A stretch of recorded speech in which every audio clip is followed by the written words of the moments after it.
ganti.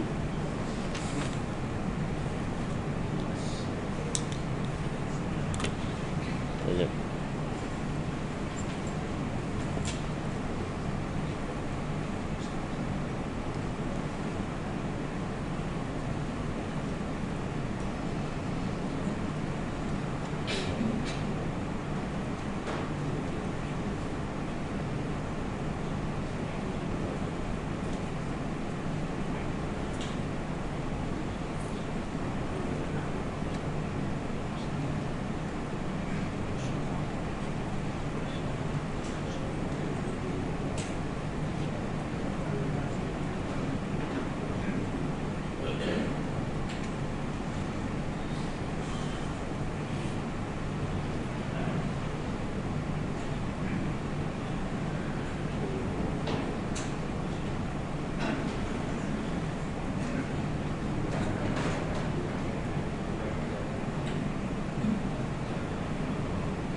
أستغفر الله العظيم أستغفر الله العظيم أستغفر الله العظيم أستغفر الله العظيم الذي لا إله إلا هو الحي القيوم وأتوب إليه.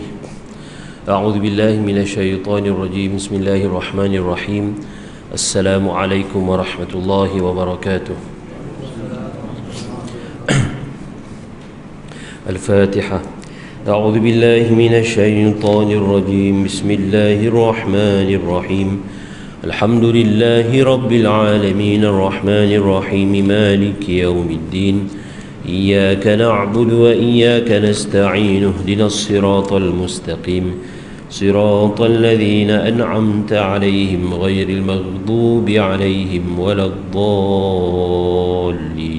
آمين إن الحمد لله نحمده ونستعينه ونستغفره ونعوذ بالله من شرور أنفسنا ومن سيئات أعمالنا من يهده الله فلا مضل له ومن يضلل فلا هادي له أشهد أن لا إله إلا الله وأشهد أن محمدا عبده ورسوله رب اشرح لي صدري ويسر لي أمري واحلل عقدة من لساني يفقه قولي سبحانك لا علم لنا إلا ما علمتنا إنك أنت العليم الحكيم ولا حول ولا قوة إلا بالله العلي العظيم اللهم صل على سيدنا محمد وعلى آله وصحبه أجمعين أما بعد.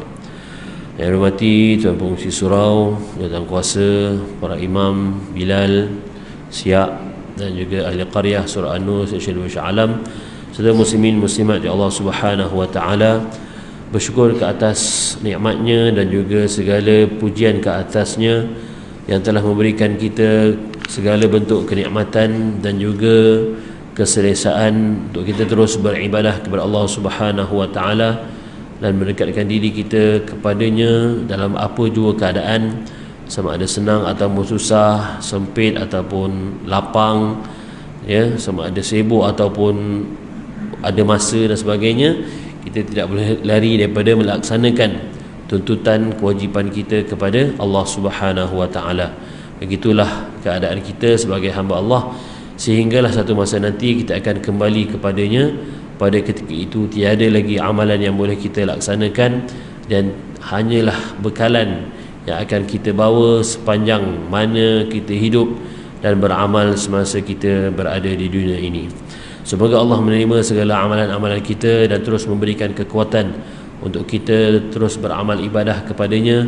Sebagaimana doa yang diajarkan oleh Nabi SAW, Allahumma a'inni ala dzikrika wa syukrika wa husni ibadatik. Ya Allah, bantulah aku ya Allah, ala dzikrika, untuk terus mengingatimu, wa syukrika, dan bersyukur kepadamu, wa husni ibadatik, dan memperelokkan amal ibadahku kepadamu ya Allah.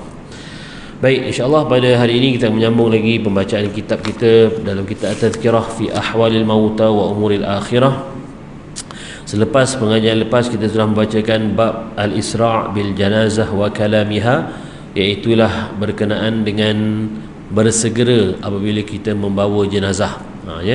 Maksudnya jangan dilewat-lewatkan, kerana Nabi bersabda, dunal khabab iyakun khaira ta'ajjal ilaihi wa in yakun ghaira dhalik fabu'dan li ahli an-nar, atau kama qala sallallahu alaihi wasallam. Begitu juga bila Nabi bersabda, idza wada'atil janazah wa ihtamalaha ar-rijal ala a'naqihim fa in kanat salihah qalat qaddimuni qaddimuni wa in kanat ghaira salihah qalat ya wailaha aina tadhhabuna biha yasma' sawtiha kull shay'in ila al-insana walau sami'ahu la sa'iq, atau kama qala sallallahu alaihi wasallam. Iaitulah ketika mana kita mengangkat jenazah tersebut, sebenarnya jenazah yang baik ini akan berkata qaddimuni qaddimuni, cepatlah bawa aku, ya. Jadi sekiranya kita yang kita bawa itu jenazah yang memang saleh, memang yang baik, kita lambat-lambatkan pula, maka seolah-olah kita tidak memenuhi hajatnya, walaupun dia dah meninggal dunia, tapi sebenarnya kita kena bersegera, ya, qaddimuni, membawanya ke dalam proses pengkebumian untuk jenazah tersebut.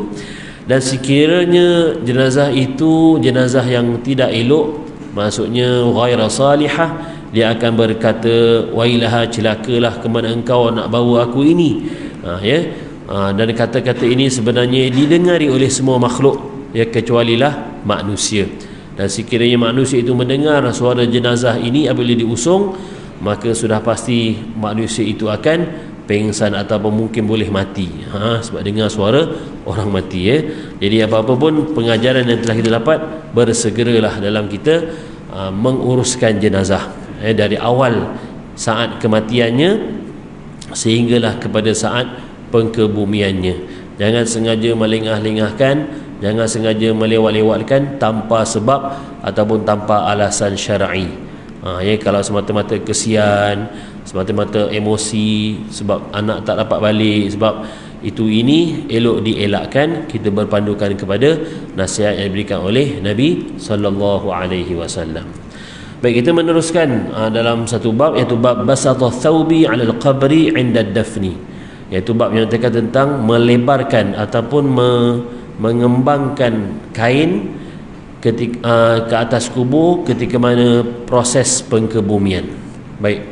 Wa dzakara Abdul Razzaq an Ibnu Jurayj an Sya'bi an rajulin anna Sa'ad bin Malik qala amara an-nabiy sallallahu alaihi wasallam bi thawbin fasatara 'ala al-qabri hina dufina Sa'ad bin Mu'adh qala wa qala Sa'ad inna an-nabiy sallallahu alaihi wasallam nazala fi qabri Sa'ad bin Mu'adh وستر على القبر بثوب فكنت في من أمسك الثوب أو كما قال صلى الله عليه وسلم. Baik, dalam musannaf Abdul Razzaq dinyatakan oleh Ibnu Jurayj an Sya'bi an rajulin anna Sa'ad bin Malik berkata, qal amara Nabi sallallahu alaihi wasallam, Nabi sallallahu alaihi wasallam telah memerintahkan bithaubin fasatara 'alal qabri, untuk menyediakan satu kain, satu kain yang lebar, fasatara 'alal qabri, dan disitarkan, ditutupkan di atas kubur, hina dufina Sa'ad bin Mu'adh, ketika mana dalam proses pengkebumian Sa'ad bin Mu'adh. Sa'ad bin Mu'adh itu adalah salah seorang sahabat Nabi sallallahu alaihi wasallam yang syahid dalam peperangan Bani Quraidah. Selepas berlakunya peperangan Khandaq, Sa'ad bin Mu'adh ni cedera teruk, dan kemudian berlaku satu lagi peperangan, peperangan Bani Quraidah. Walaupun Sa'ad bin Mu'adh tidaklah menyertai peperangan tersebut, kerana peperangan Bani Quraidah ni lebih berbentuk kepada kepungan kepada Bani Quraidah yang mengkhianati piagam Madinah. Bani Quraidah ni adalah salah satu kaum yang merupakan penduduk asal Madinah dan telah berbai'ah dengan Nabi SAW dalam memeterai piagam Madinah agar penduduk Madinah, tidak kira Islam, tidak kira apa bangsa sekalipun, termasuklah Yahudi, untuk mempertahankan bumi Madinah daripada dicerobohi ataupun jangan berlaku khianat kepada orang-orang luar. Tetapi kaum Bani Quraidah ini telah khianat kepada piagam ini dan bersekongkol dengan golongan kafir Quraisy Mekah, di mana mereka itu menyerang bumi Madinah, dan mereka pun menghadapi kekalahanlah dalam peperangan Khandaq ini. Jadi Allah memerintahkan kepada Nabi SAW untuk terus memerangi Bani Quraidah ini, dan telah mengepung mereka lebih kurang dalam tempoh hampir sebulan lebih. Maknanya tak adalah peperangan, tapi dinamakan sebagai peperangan Bani Quraidah. Bila sampai satu tempoh, maka Sa'ad bin Mu'adh ini adalah pemimpin mereka sebelum datangnya Nabi SAW di kalangan kaum Aus. Kaum Aus ni, Bani Quraidah ini. Maka bila dah nak diselesaikan apa yang nak dibuat kepada Bani Quraidah ini, sama ada nak beri pengampunan ke, nak hukum pancung ke, nak buat apa dan sebagainya, diserahkan kepada Sa'ad bin Mu'adh radhiyallahu anhu. Maka Sa'ad bin Mu'adh yang pada ketika itu sudah cedera teruk, maka dalam keadaan seperti itu dia pun memutuskan agar orang lelaki, maksudnya di kalangan yang mengkhianati perjanjian piagam Madinah ini, dihukum pancung, dan wanita dan juga anak-anak dari kalangan mereka ditawanlah, maksudnya tidak dibunuhlah, hanya orang lelaki saja terlibat dalam peperangan tersebut. Maka Nabi pun membenarkan apa yang diputuskan oleh Sa'ad bin Mu'adh, kerana ia memang bertepatan dengan perintah Allah Subhanahu wa taala dan rasulnya. Okey, selesailah semua itu, maka beberapa tempoh selepas itu Sa'ad bin Mu'adh pun meninggal dunia. Walaupun dia tidak meninggal dalam keadaan berperang, tapi disebabkan kecederaan yang teruknya itu dalam peperangan Khandaq sebelum itu, maka dikategorikan dan disifatkan dia juga sebagai orang yang mati syahid. Baik. Jadi antara kelebihan Sa'ad bin Mu'adh radhiyallahu anhu ini, apabila meninggal dunia sahaja, ya, bila dia telah wafat, bergegar tiang arash Allah Subhanahu wa taala. Sangat hebat. Dia sahabat Nabi, bukannya Nabi Rasul, maknanya kedudukan dia itu sangat mulia. Ya, sahabat-sahabat lain pun tidak diceritakan, tidak digambarkan tentang bergegarnya arasy, tapi Sa'ad bin Mu'adh sahaja bila dia meninggal dunia, dia wafat, bergegarnya arasy Allah Subhanahu wa taala. Maksudnya dia ada kelebihan tertentu yang diberikan oleh Allah kepada beliau, seorang sahabat Nabi radhiyallahu anhu ini. Baik. Maka dalam proses pengkebumian ini, salah seorang yang terlibat dalam proses ini adalah namanya Sa'ad bin Malik, juga sahabat Nabi, ya. Ini orang lain lah, Sa'ad bin Malik tadi yang meninggal Sa'ad bin Mu'adh. Berkata Sa'ad, inna Nabi sallallahu alaihi wasallam nazala fi qabri Sa'ad bin Mu'adh.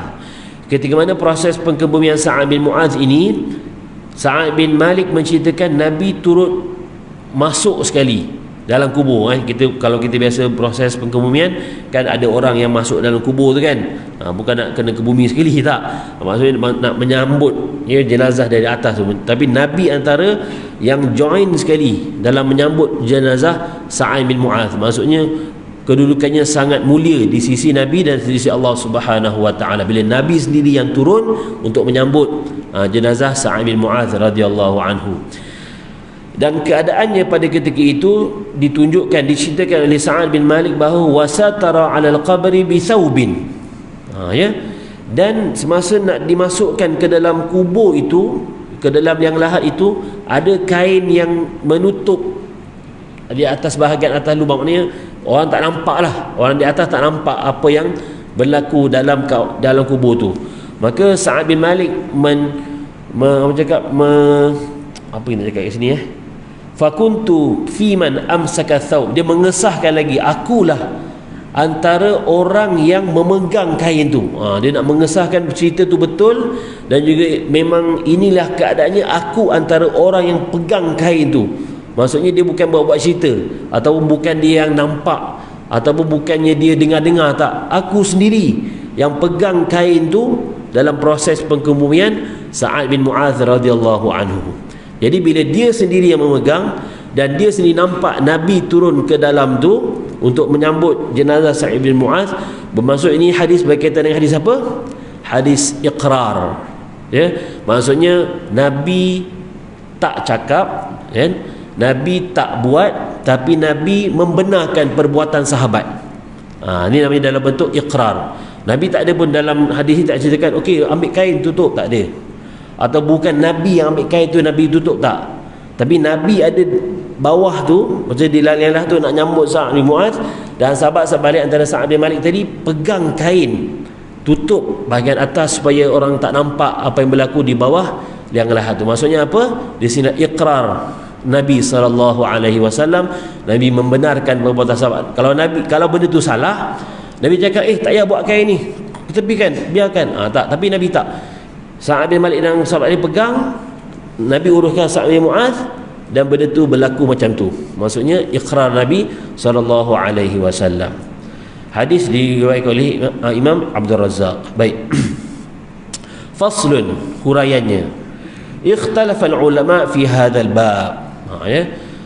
Maka berbeza pendapat ataupun berselisih pendapat ulama dalam bab ini. Dalam bab apa, tuan-tuan? Basata thawb 'ala al-qabri 'inda dafni, iaitulah melebarkan ataupun memayungkan kain. Kita nak cakap apa, ya? Melebarkanlah, ya. Maksudnya sedang cakap situasi macam mana, tuan-tuan, tadi? Kita tengah ke bumi tapi ada orang tutup kain atas tu. Itu nampak, okey. Fakana Abdullah bin Yazid wa Shuraih wa Ahmad bin Hanbal yakrahuna madda thawb 'ala ar-rajul. Ya.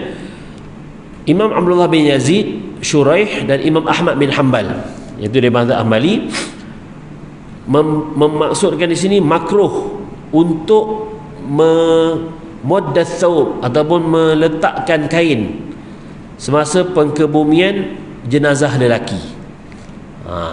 Maksud pendapat Imam Ahmad bin Hanbal adalah makruh. Kalau jenazah tu jenazah lelaki, maksudnya kalau dibuat tu macam tak perlulah, lebih baik tak buat daripada buat. Maksudnya jangan, tak perlu nak letak kain, dikebumikan macam biasa je. Okey, tu pendapat Imam Ahmad bin Hanbal. Wa kana Ahmad wa Ishaq yakhtarani ay yaf'al dhalika biqabri al-mar'ah. Tetapi Imam Ahmad bin Hanbal dan juga Ishaq bin Rahawiyah mengatakan bahawa memilih untuk berdasarkan perkataan Sa'ad bin Malik tadi dan iqrar Nabi SAW, walaupun perbuatan itu dilakukan kepada Sa'ad bin Mu'adz, tapi dalam apa yang ditetapkan oleh Imam Ahmad bin Hanbal berdasarkan kefaqihannya, bahawa perkara tersebut hanya perlu dilakukan kepada jenazah wanita sahaja. Baik, wa kadzalika qala ashabur ra'yi, begitu juga dengan ashabur ra'yi, wala yadurru indahum ay yaf'alu dhalika biqabri ar-rajul. Beberapa ilmu pula ashabi ra'yi lebih kepada pendapat-pendapat daripada pengikut imam yang awal, Imam Hanafi. Imam Hanafi ni pengikut dia mengatakan bahawa la yadur indahum ay yaf'alu dhalika biqabr, tak ada masalah pun kalau nak buat kepada jenazah lelaki. Itu pendapat dia pengikut Imam Hanafi. Baik. Qala Abu Thawr, ini pendapat imam lain pula. Berkata Imam Abu Thawr, la ba'sa bidzalika fi qabri ar-rajuli wal mar'ah. Dia cakap tak kisah, nak buat dekat jenazah lelaki pun boleh, nak buat kat jenazah wanita pun boleh, tak ada masalah ke atas kedua-duanya. Wa kadzalika, kat sinilah pendapat yang mungkin boleh kita pegang. Wa kadzalika qala al-Imam Syafi'i. Maksudnya bila kata Imam Syafi'i lebih dekat kepada mazhab kita lah, ya. Wa kadzalika qala al-Imam Syafi'i. Imam Syafi'i berkata apa? Wa satara al-mar'ah 'inda dzalika akkada min satara ar-rajul, dzakarahu Ibnu al-Munzir. Dinyatakan pendapat Imam Syafi'i dalam kitab Ibnu Munzir. Apa pendapat Imam Syafi'i, tuan-tuan? Menutup kain semasa dalam pengkebumian jenazah wanita itu akada. Akada maksudnya dzalika akidun min satir rajul, satara rajul. Maksudnya dzalika akidun maksudnya lebih utama, lebih kuat, lebih penting. Kalau kita faham tentang sunat, perkara sunat, tuan-tuan, ada hukum sunat apa? Sunat muakkadah, maksudnya sunat yang sangat dituntut. Contohnya dalam ibadah korban, dalam kita solat qabliyah zuhur, ba'diyah zuhur, itu semua sunat muakkadah, sunat-sunat yang dituntut. Maka dalam pendapat ini mengatakan, Imam Syafi'i mengatakan bahawa wa sataral mar'ah 'inda dzalika akidun min satarar rajul, maka menutup ke atas kain ke atas jenazah wanita itu semasa pengkebumian lebih dituntut, ya, daripada menutup jenazah lelaki. Maksudnya dia berbalik kepada qaul Abu Thawr tadilah, la ba'sa, nak buat ke atas jenazah perempuan pun boleh, jenazah lelaki pun boleh, maksudnya tak ada masalah. Tapi akidun, lebih utama kalau perkara itu dilaksanakan ke atas jenazah wanita. Baik, ya. Baik. Wa laqad akhbarani ba'd ashabina, dan berkata sebagian ashabina, berkata mengikut Imam Al-Qurtubi, annahu sami'a sautu jusil salsalah fi qabri. Baik, apakah illah, antara sebab disunnahkan ataupun dikenakan untuk kita menutup kain ketika mana pengkebumian jenazah ini? Baik, biasa kita nampak kalau ianya berlaku perkara ini yang saya nampak secara fi'liyahnya ataupun secara perbuatan yang kita biasa buat semasa kita memandikan jenazah. Dan dari awal ini semasa pengkebumian, jadi sebab illah paling utama disebab berlakunya perkara ini adalah untuk menutup aib, yang menutup aib jenazah itu. Jadi dari awal lagi semasa proses memandikan jenazah lagi sudah perlu ditutup jenazah ini. Kalau kita sekarang dalam zaman ini di setiap surau masjid dah ada tempat yang proper lah, hanya orang-orang yang tertentu sahaja yang boleh untuk memandikan jenazah. Tak boleh orang sembrono saja. Apa maksudnya sembrono? Maksudnya memang orang yang thiqah, orang yang thiqah dan amanah. Apa maksud thiqah dan amanah, tuan-tuan? Orang yang boleh menyimpan rahsia, orang yang boleh menutup mulutnya supaya tidak, istilah zaman sekarang, tidak memviralkan, tidak mencerita-ceritakan apa yang dia nampak semasa proses memandikan jenazah, semasa proses mengkafankan jenazah, semasa proses mengkebumikan jenazah.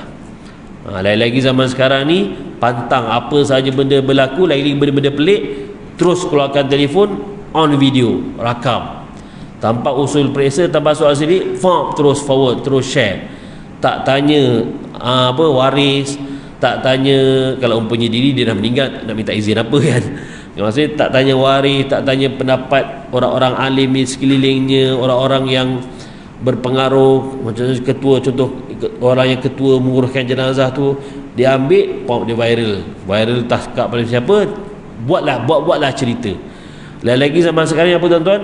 Orang mengejar like, mengejar apa lagi ni, followers, kan. Lagi banyak benda pelik yang dia share, lagi tu dia akan meningkatkan like dia, meningkatkan follower dia, lagi banyak rating. Lagi kalau banyak rating, banyak follower, sekarang boleh buat duit. Kan. Sekarang orang tak fikir dah, tuan-tuan. Dia nak viral apa, lagi rare benda tu, maksudnya lagi pelik benda yang dia buat tu, lagi itulah benda yang akan dikongsi. Orang tak kongsi macam kuliah maghrib ni. Tak jadi tuan tengoklah kat YouTube yang Surah An-Nur punya Surah An-Nur punya YouTube. Berapa banyak je view, berapa banyak je share. Kan, tak sampai, saya tengok kalau saya lah tak sampai 200, tak sampai 100. Tapi kalau katakanlah saya menari kat kuliah maghrib ni kan, orang share, mau 1000 like, terus ramai subscriber Surah An-Nur nanti kan. Kan, tapi saya tak, bukanlah macam tu kan, kita bukan nak kan. Tapi maksudnya itulah keadaan sekarang. Jadi itu illah yang pertamanya untuk menutup aib. Ya. Baik. Illah keduanya, sebab ada dinyatakan satu hadis, sami'a, ketika mana pengkebumian jenazah ni mungkin boleh berlaku perkara-perkara yang kita sebutkan memang pelik lah. Memang pelik lah. Benda yang pelik yang berlaku ni saya boleh beri gambaran. Kalau dalam drama apa, tuan-tuan? Apa drama Nasib Bilal Khan tu? Tanah Kubur. Kan. Asal dia pelik sikit, mati jadi gelap muka lah. Jadi berulat. Memang benda tu boleh berlaku, tak dinafikan, tapi tidak semuanya akan berlaku. Bukan, kadang-kadang orang ada yang dia mencari-cari tau. Contohnya kalau lah memang jenazah ni jenazah yang dikenali dengan kefasikannya, dikenali dengan kemaksiatannya, maksudnya memang dari segi zahirnya semasa dia duduk, dia ni memang banyak buat jahat ni, orang akan follow dia punya pembumian jenazah sebab apa? Nak tahu apa akan berlaku kat jenazah ni. Dia ni suka minum arak ni, dia ni suka berjudi ni, dia suka, mesti ada ulat lah, mesti ada. Tengok bila ke bumi, tak ada apa-apa pun. Kan, seolah-olah dia nak mencari, bukannya dia nak mengikut sunnah. Bukan dia nak ikut sunnah mengkebumikan jenazah, ikut sunnah, ikut mengiring jenazah, tak. Dia nak cari apa akan berlaku. Tak. Kan, jadi bukan itu yang kita nak dalam proses kita mengikut sunnah Nabi SAW. Ya, kita ikut jenazah, kita mengkebumikan jenazah sebagainya. Panduan kita untuk mendekatkan diri kita kepada kematian dalam kita mengingati Allah Subhanahu wa taala. Baik.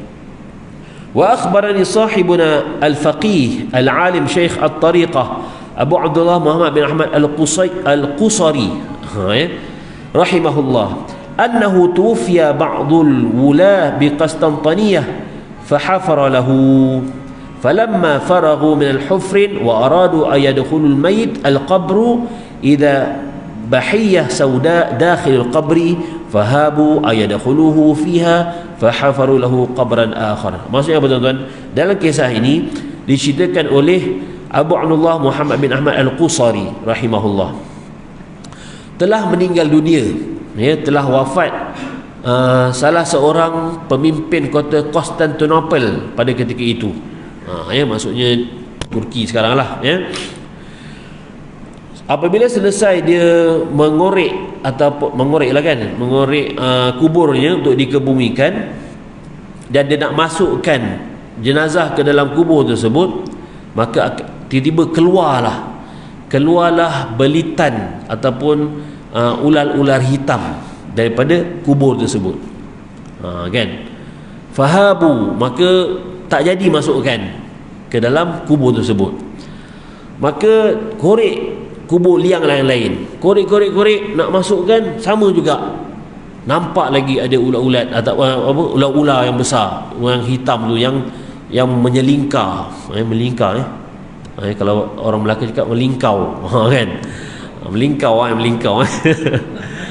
Dia itulah macam inilah nak menyambut dia punya jenazah tu. Tak boleh ni, dia korek lain lagi, sama juga keadaannya. Maka lah apa tuan-tuan, falamma aradu ayadkhuluha bi idza bitalkal al-hiyah fihi fahafaru lahu qabra akhar fa idza bitilkal hiyah falam yazalu, masih lagi berlaku hampir kepada 30 kubur, maksudnya 30 kali dia gali. Dia buka 30 kali gali, ada juga 30 kali, maksudnya bukan faktor alam lah maksudnya, tuan-tuan. Kalau mungkin satu, ni mungkin sebab lecak, okey, ni mungkin sebab sarang ular ke, tapi dah sampai 30 kubur digali, masih keadaan sama berlaku. Maka ditanyakan oleh orang sekitar tu, apa yang kita nak buat ni? Dah 30 kubur dah kita gali, tapi tak selesai-selesai pun, ada je ular kat mana.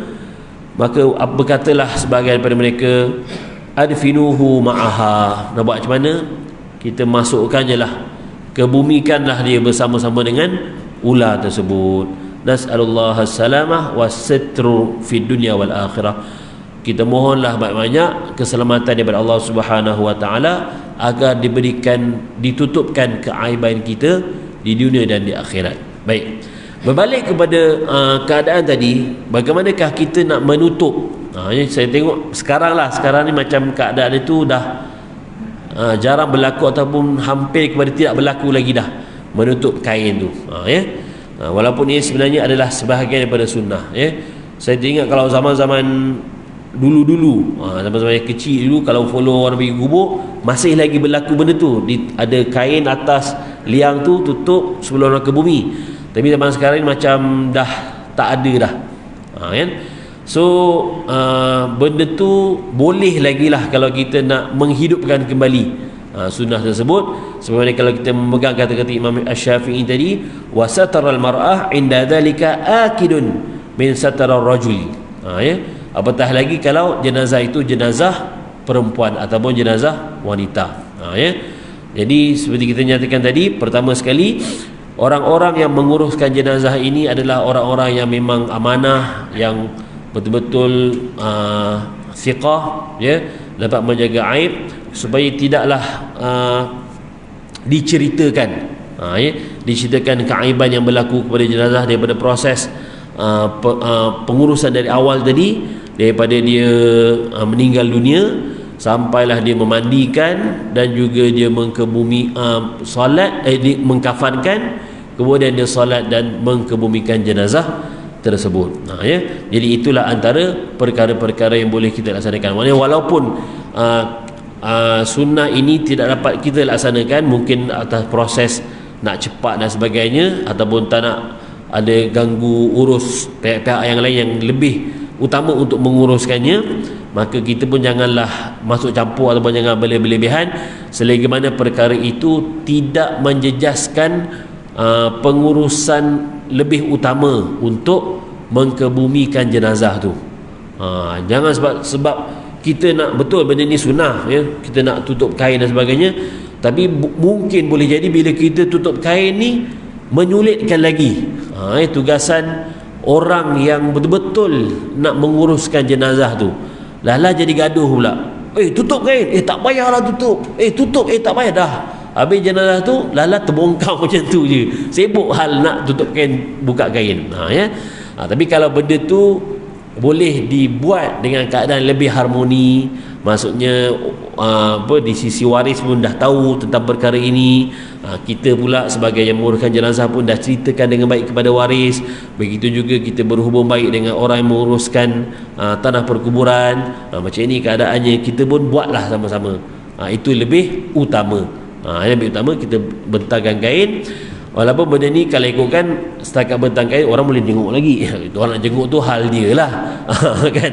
Kita ni nak buat benda apa pun mesti ada mesti akan ada kelompongannya kan. Tapi kita cuba buat mana yang termampu. Maka ditukar kain, dan orang pun taklah, biasa yang masuk ke dalam liang tu dalam 4 orang 5 orang pun bukan boleh ramai pun kan.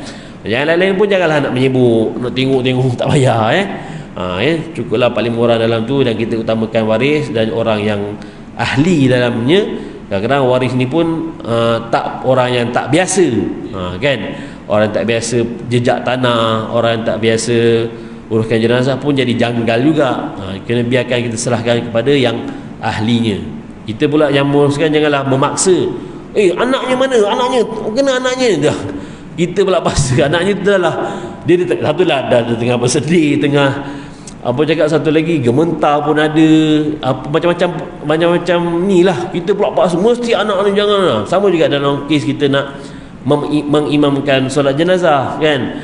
Memang keutamaan untuk mengimamkan solat jenazah tu sebaik-baiknya adalah di kalangan warisnya. Mungkin kalau yang meninggal isteri, si suaminya kan. Kalau meninggal ayah, si anaknya. Meninggal anak, ayah. Memang itu yang lebih baik. Tapi kita pun tahu ilmu setiap orang ni tak sama, berlatar belakangkan yang pelbagai. Walaupun kita tahu dalam kita nak menyempurnakan tuntutan solat jenazah ini hukumnya fardu kifayah, tapi benda ni boleh katakan jarang-jarang berlaku. Sebagai contoh, kita tengoklah pada benda yang 2 kali setahun berlaku, apa tuan-tuan?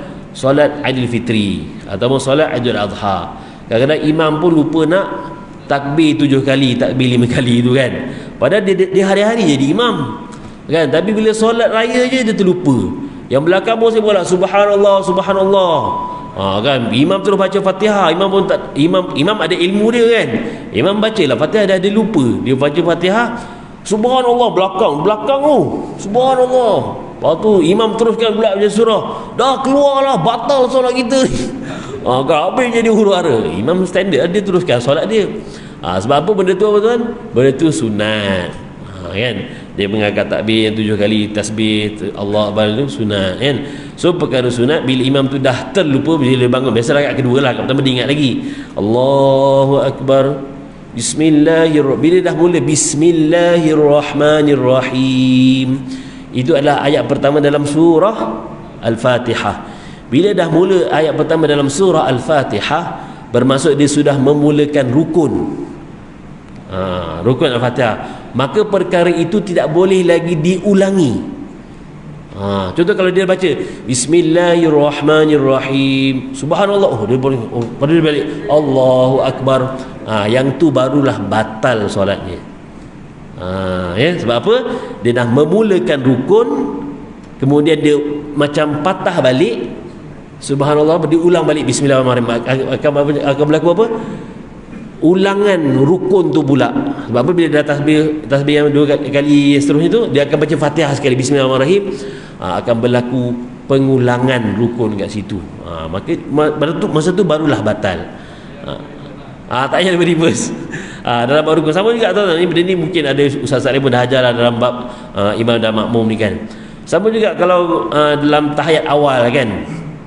Tahiyat awal kadang-kadang pun imam terlupa ataupun doa kunut sebagai contoh. Saya doa kunut lah. Tahiyat awal ni jarang-jarang. Mungkin dah sami Allahu liman hamidah, Allahu Akbar, imam tu sudah menyempurnakan sujudnya, dah meletakkan dahinya di atas tikar sejadah. Pada solat subuh ni, patut dia kena baca doa kunut ni, tak perlu lagi nak subhanallah. Sekiranya imam tu dah sujud, subhanallah, aku lupa doa kunut ni, dia bangun balik untuk itidal, masa tu batal lah solatnya. Sebab apa tadi? Sebab dia menambahkan rukun. Dia dah itidal lah kan.